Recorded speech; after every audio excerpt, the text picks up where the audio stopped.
사람들은요, 어떤 이론을 늘 세웁니다.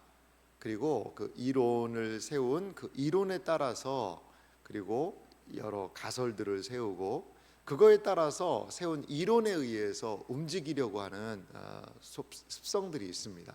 그런데 여러분, 이론이라는 것은요, 어디에서 나올까요? 사실 이론이라는 것은 어떤 사람의 머릿속에 나와서 현실을 규정하는 건 아니거든요. 이론이라는 것은 사람들이 연구를 합니다. 이것도 이렇고 이것도 이렇고 이것도 이런데 왜 이런 현상들이 일어나지? 이것들을 연구해 보니까 이러한 상황들이 있구나를 생각을 하는 거죠. 그러니까 어떤 이론들이나 법칙들이 나오는 걸 보면 현상에 대한 연구, 그 결과물들이 이러한 이론들의 토대가 되는 것을 볼 수가 있습니다. 성경에는요, 수많은 진리의 말씀들이 선포가 되고 있습니다. 성경의 진리들은요, 근데 하나 중요한 사실이 있는데요, 이론적 진리라기보다도 선포적인 진리가 참 성경에 많이 있는 것 같아요. 하나님께서 말씀하시니 그것이 진리가 된 그런 부분들이 성경에 참 많이 등장을 합니다. 특별히 우리가 살펴보고 있는 이 욥기라든지, 그리고 욥기와 결을 같이 하고 있는 게 전도서라든지 잠언이라든지 이러한 부분들이 그 욥기와 좀 결을 같이 하고 있습니다. 같이 하고 있는데요, 이 욥기, 잠언, 전도서 이런 부분들을 좀 자세히 또 살펴보면 이제 하나님께서 하시는 선포적인 진리, 그것을 분명히 드러내기도 합니다만, 또 하나 이 땅에서 일어나고 있는 현상적 진리들을 또 잘 드러내고 있는 것이 이 성경들이기도 해요. 잠언 같은 경우를 보십시오. 잠언을 보면 이제 잠언에 나와 있는 진리를 조금 어려운 표현을 쓰면요, 어려울 건 없는데요, 잠언은 어떤 좀 규칙이 명확하거든요. 그래서 그런 규범이라고 얘기를 합니다. 규범적인 그 진리, 규범적인 지혜가 잠언 안에 있다, 이렇게 얘기를 해요. 어려운 건 아니고 이런 거죠. 뭐냐면 게으른 사람은 어떻게 되죠? 게으른 사람은 가난하게 되더라. 부지런한 사람은 어떻게 되죠? 부하게 되더라. 그래서 누구한테 가서 배워야 돼요? 개미한테 가서 배워야 됩니다. 이거는요, 사실 딱딱딱 맞아 떨어지는 규칙이자 규범입니다. 실천적인 지혜를 잠언은 명확하게 보여주고 있습니다. 네가 그렇게 게으름 피우다가는 너는 이제 앞으로 가난하게 될 거야, 이런 것들을, 그러니까 어떠한 딱 맞아떨어지는 규범, 그것들에 대한 지혜를 이 잠언에는 상당히 많이 이런 지혜들이 나오고 있거든요. 근데 같은 지혜서에 분류가 되어 있고 시가서에도 분류가 되어 있습니다만, 더 크게는 전도서는 좀 결이 달라요. 전도서는 이런 규범적인 지혜로 딱 재단하기에는요, 이 틀이 좀 안 맞는 그러한 부분들이 보인다는 거죠. 규범적인 지혜의 잣대를 가지고 딱 들이댔는데 이게 잘 모르는 부분이 있어요. 전도서의 말씀 보실래요? 빠른 경주자라고 선착, 먼저 도착하는 것이 아니다, 이런 이야기를 하는 거예요. 그러니까 잠언의 가치를 보면, 잠언은 부지런하면 부자 되고 게으르면 가난하고, 먼저 달려갔으면 빨리 도착하고, 이게 잠언적인 어떻게 보면 지혜거든요. 근데 전도서는요, 빠른 경주자라고 먼저 도착하는 거 아니다. 어떤 때는 던질 때가 있고 던진 것을 거둘 때가 있고, 이런 식으로 전도서는요, 이 규범적인 지혜를 가지고 다 해석이 안 되는 것들을 분명하게 이야기하는 부분이 있습니다. 이것을 무슨 지혜라고 그러냐면, 그걸 생각한다 그래서 반성적 지혜라고 얘기합니다. 반성적. 그러니까 좀 이런 결이 다른 겁니다. 그런데 왜 제가 아침에 욥기나 하지 이 전도서랑 이 잠언을 왜 얘기하느냐, 이게요, 지금 욥하고 친구들 사이에서 충돌하고 있는 가장 큰 이유 중에 하나라는 겁니다. 이 욥의 친구들의 이야기에 가장 중요한 건 그들이 헛된 이야기 하는 거 아니거든요. 다 옳은 소리를 합니다. 옳은 이야기예요. 그런데 욥의 친구들은 어떤 지혜에 가까울까요? 규범적인 지혜에 가깝습니다. 권선징악이요 인과응보요. 아니 그게 딱딱 맞아 떨어지는데 네가 왜 이걸 거부하냐는 거죠. 받아들이고 우리가 권면하는 대로 너도 회개하고 하나님께 용서를 구해라. 규범적인 지혜 안에 이들이 지금 움직이고 행동하고 있는 겁니다. 그런데 욥 같은 경우에는요, 욥은 아니 분명히 죄가 있어서 심판을 받는 건 맞는데 규범적인 지혜 오케이 인정합니다. 그런데 그러지 않을 수도 있지 않겠냐 이겁니다.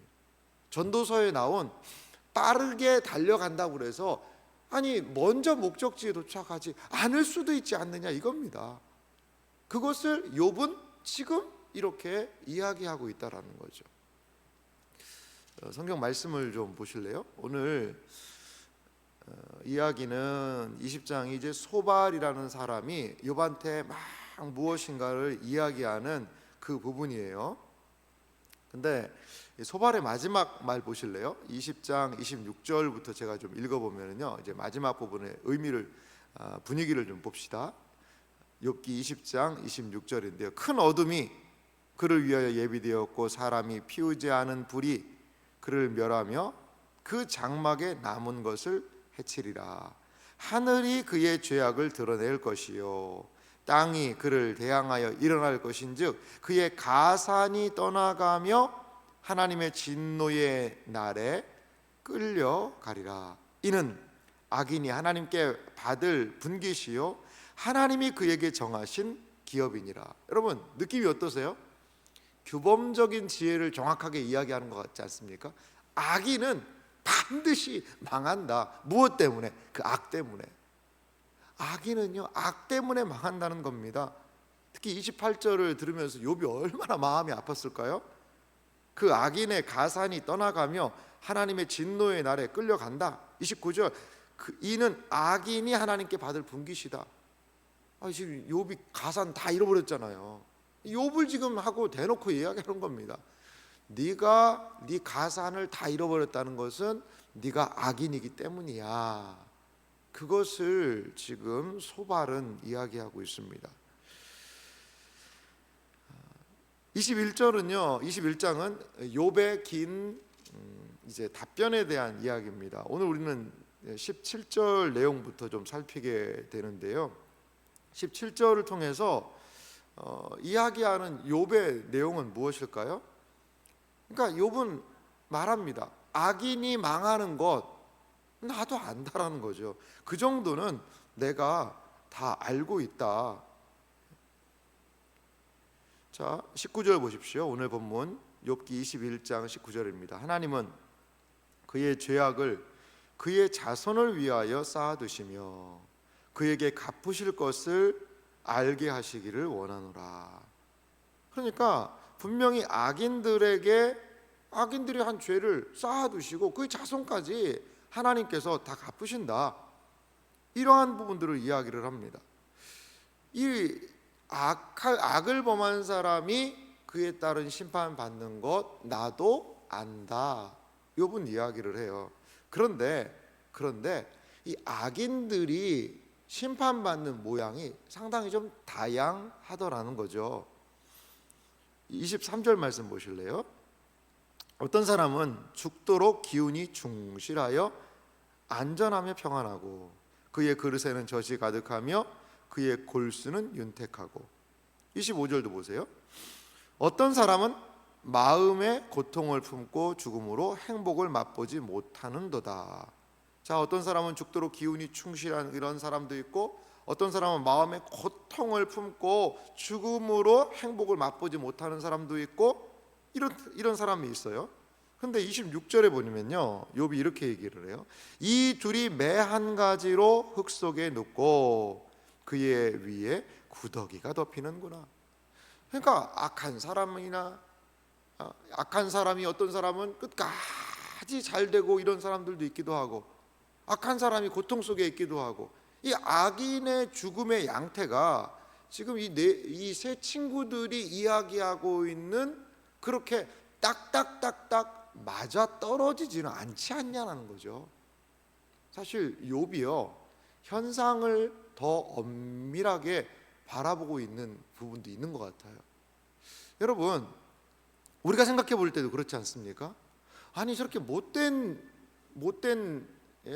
방법을, 그릇된 방법을 가지고 사람들 사기치고, 그리고 못된 짓 하고, 아니 그런 사람이요 또 수완이 좋아가지고요 이것저것 해서 돈을 잘 벌어요. 그리고 더 뭔가를 많이 얻어요. 나는 정직하게 한다고 해서 철저하게 하고 이렇게 해서 했는데 나는 뭐 잘 안 되는 것 같아요. 그러니까 아니 이상하다, 나는 하나님 잘 섬기면서 정직하게 바르게 하는데도 잘 안 되고, 저렇게 적절하게 사기치고 그냥 수단과 기회를 보지 않고 막 그냥 이렇게 움직이는 저 사람은 잘 되는 것 같고, 이게 어떻게 된 일인가? 우리의 일상에서 보면 규범적인 지혜를 우리 모두가 알고 있지만 반성적인 지혜를 요구하는 상황들도 더 많다라는 거죠. 욥이 지금 그런 이야기를 하고 있는 겁니다. 지금 나한테 어떠한 잘못이 있기 때문에 네가 망한 거야 라고 이야기하기 전에 이 세상의 이치를 좀 보자. 이 세상에서도 못되고 악하고 한 이런 사람들이나 아니 정실하게 정직하게 잘 되는 이런 사람들, 이 사람들이 죽음이 똑같은 것들을 보면서도 이 세상에 그런 현상이 많은데도 왜 나만 가지고 지금 그렇게 규범적인 지혜로 나의 이 상황을 규정하라고 하느냐. 욥은 지금 그런 거 얘기하고 있는 겁니다. 그런 거 얘기하고 있는 거예요. 사랑하는 성도 여러분, 우리가 하나 기억할 게 있어요. 사람들은 다 생각을 합니다. 사고를 갖죠. 그런데 그 내가 가지고 있는 생각과 사고가요 전부가 아닐 수가 있어요. 전부가 아닐 수 있어요. 항상 어떠한 대화라든지 이 사람 가운데 서로 존중이 되기 위해서는 내가 옳다라는 것을 조금은 좀 꺾을 필요가 있지 않겠습니까? 아니 목사님, 자기 주장이 없이 어떻게 살아갑니까? 이 험한 세상에. 그래요, 그럴 수 있어요. 근데 자기 주장과 이런 것들을 내세워야 되는 때가 있어요. 분명하고 명확할 때, 진리의 문제에서는 분명히 해야 됩니다. 그런데 이것이 영혼을 위로하고 섬기고 돌아보고 하는 그런 일들이라면요, 그게 꼭 그렇게 내 의견을 관철해서 그 사람한테 오케이를 받아내야 되는 문제인가는 좀 별개이지 않을까요? 그거를 때와 상황을 분별하는 지혜가 필요한 거죠. 지혜가. 항상 내 말이 반만 맞다. 우리 장로님은 항상 그런 말씀하시는데, 그래요. 항상 내 말이 반만 맞을 수 있다라고 생각하면, 그러면 어떻게 보면 우리의 인간관계에 많은 어려움들이 현저하게 줄어들 수 있지 않겠는가, 이러한 생각도 해보게 됩니다. 욥기를 통해서 우리가 알 수 있는 일은요, 아무리 내가 옳다라고 생각하는 주장도 상대방의 입장을 좀 배려하고 내가 옳다고 생각하는 진리, 여러분 반성적 지혜가, 이 규범적 지혜가요 결코 틀리지 않습니다. 옳아요, 맞아요, 맞는 소리입니다. 그런데도 상대방의 입장을 고려하며 규범적 지혜와 더불어 이 반성적 지혜의 측면도 있다라는 것을 우리가 인정을 해줘야 되는 거죠. 인정을요. 그러면서 이 욥의 이야기를 좀 보면 이제 계속적인 이야기를 27절에도 이렇게 합니다. 내가 너희 생각을 알고 너희가 나를 해하려는 속셈도 아노라. 욥은 좀 사실 해하려고까지 정말 생각했을까? 그건 잘 모르겠어요. 하지만 자기 의견을 강하게 주장하다 보면 지금 힘들고 어려운 친구는 보이지 않고 내 주장, 내가 관철시켜야 되는 내용만 남다 보면 그것은 상대방에게 저 사람이 나를 왜 해하려고 하지? 라고 느끼게 되는 것 같아요. 아무리 내가 그런 의도가 없다 하더라도 그렇게 욥이 이야기하고 있는 부분을 볼 수 있습니다. 욥도 분명히 앞에서 말씀드렸지만 규범적 지혜를 인정을 해요. 30절 보세요. 악인은 재난의 날을 위하여 남겨둔 바 되었고 진노의 날을 향하여 끌려가느니라. 그렇죠. 권선징악 인정합니다. 이러한 일반적인 법칙을 인정을 해요. 그런데 그리고요 33절이 좀 재밌는 표현인데요. 악인, 그는 악인입니다. 골짜기의 흙덩이를 달게 여기리니 많은 사람들이 그보다 앞서갔으며 모든 사람이 그의 뒤에 줄지어 있느니라. 이건 뭐냐면 골짜기의 흙덩이는 이 무덤에 매장하는 걸 뜻합니다. 무덤을 얘기하는 거예요. 무덤을. 많은 사람이 그보다 앞서가기도 하고 모든 사람이 그 죽음의 길로 걸어가고 있다라고 이야기합니다. 그런 34절 욥의 마음을 잘 알 수 있는 게 34절인데요. 그런데도 너희는 나를 헛되이 위로하려느냐. 너희 대답은 거짓일 뿐이니라. 욥은요 이 친구들의 이야기를 받아들일 수가 없다는 거죠. 이걸 거짓으로까지 이야기한다는 거죠. 규범적인 지혜를 가지고 계속해서 자신을 재단하고, 그리고 욥이 볼 때는 이 세상에 규범적인 지혜로 해석되지 않는 많은 상황들이 있음에도 불구하고 그것으로 밀어붙인다면 그것은 진리가 아니라 뭐라는 거죠? 욥이 볼 때는 그건 거짓이라는 겁니다. 거짓이라는 거예요. 여러분, 어떤 측면에서 욥도 문제가 있다라고 우리는 생각할 수 있어요. 아니 좀 그래도 그게 다 거짓말은 아니지 않을까? 거짓말은 아니지 않을까? 아니 죄진 사람이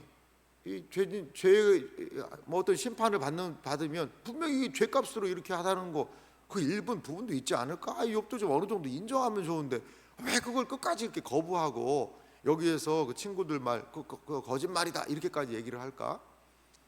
여러분, 욥의 입장에서 생각해 보면 욥의 입장에서 한 코너에 몰아놓고 계속해서 밀어붙이고 이것도 어떠한 진리를 강요하게 되면 그걸 수용하는 입장에서는 그게 진리가 아니라 거짓으로 들릴 수도 있겠구나를 우리는 염두에 둘 필요가 있다는 거죠.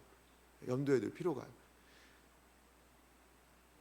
아무리 좋은 진리라 하더라도요 받아들이는 사람의 입장과 마음을 생각하지 않으면 그 진리가 그에게는 진리가 될 수 없을 수도 있다는 거예요. 여러분, 지혜가 필요한 겁니다. 분별이 필요한 겁니다. 내가 아무리 진리를 가지고 있다, 내가 아주 좋은 가치를 가지고 있다 하더라도 그 가치를 어떻게 상대방에서 받아들일 것이냐, 이것이 더 선행되어야 한다는 거죠. 내가 가지고 있는 진리보다도요. 욥기는 우리에게 얼마나 사려 깊음, 특별히 진리를 나누고 진리 안에 있다는 사람들 안에서의 사려 깊음이 필요하다는 것을 우리에게 일깨워주고 있습니다. 여러분, 근데 욥기와 유사한 부분들이 교회의 신앙생활을 통해서 또한 많이 발견되지는 않습니까? 우리는 뭔가 알죠. 듣기 때문에 지식이 쌓이는 거죠. 그런데요, 결론을 말씀드리면 지식이 사람을 변화시킬 수는 없습니다. 고린도전서에 너무나도 중요한 진리가 고린도전서에 있어요. 뭐라고 얘기하냐면요, 지식은 교만하게 하며 라고 이야기하고 있어요. 이 지식은요 우리를 교만하게 한다라는 거죠. 아니 목사님, 우리가 성경도 공부하고 이게 다 성경 지식이 쌓이는 건데 그럼 이거 어떻게 합니까? 그러면 그걸 아예 차라리 공부를 하지 말을까요? 아니요, 그 이야기를 하는 게 아니죠. 지식의 위험성을 늘 우리가 감지하면서 그럼 어떻게 해야 되느냐? 사람의 변화는요 무엇을 통해 가능하냐? 사랑을 통해 가능한 겁니다. 사랑을 통해 가능한 거죠. 그러니까 한 사람을 보면서 아하, 저런 부분에 연약함이 있구나를 알게 된다면 그냥 바로 이거를 당신이 이렇게 고치면 하나님이 이렇게 복 줍니다. 이거 고치시오. 그런다고 여러분 고쳐집니까? 안 됩니다. 안 됩니다. 앞에서는 예의할지 모르겠지만 아이고 잘났네 정말 나도 알거든 이러면서요 그 진리를요 탁 내치는 것이 인간 본성입니다. 그렇기 때문에 지식이요 사랑이라는 물에요 잠겨야 돼요. 지식이 시행될 때는 사랑이라는 그 물에 지식이 푹 잠겨서 사랑밖에 안 보여야 돼요. 당의정이라고 하지 않습니까? 당의정. 약을 할 때요 약이 써요. 엄청 씁니다. 근데요 쓴지 모르고 먹어요. 왜? 껍데기를요 달달하게 만들어 놨어요. 꿀떡 생길 때는요 입안에서는 달달합니다. 근데 원래는 쓰거든요. 그거예요. 사랑으로 진리를 감싸서 그가 원하는 때 그가 원하는 상황 이것들을 보면서 밥도 사주고 교제도 하고 좀 템포를 줄이고 이러면서 그와 친밀한 교제 속에 속내를 이야기하고 그때에 달달한 약을 입안에 살짝 넣어주는 그러한 자세와 마음, 이것이 그리스도인의 오래 참음이요 인내요 진리 나눔이 아닐까 이런 생각이 들어요. 사랑하는 성도 여러분, 욥기 안에서 성급한 진리의 나눔, 성급한 판단의 나눔, 성급하게 사람들을 생각하는 이러한 사람들의 서로의 다툼이 이 욥기 안에 있지 않나 이러한 생각이 듭니다. 우리가 이 땅을 살아갈 때 우리에게 진리가 있다는 건 너무나 중요해요. 그런데 그 진리를 잘 드러내십시오. 칼이 날카롭다면요, 칼이 정말 날카로운 칼이라면 뭐가 중요하다고 그랬죠? 칼집이 중요하다고 그랬죠. 그 칼을 잘 보관하고 컨트롤할 수 있는 더욱더 견고한 칼집이 필요한 것입니다. 그래서 욥기를 통하여서 진리를 온전하게 잘 나타내고 드러내는 사랑의 사람들이 되시기를 주님의 이름으로 축원합니다.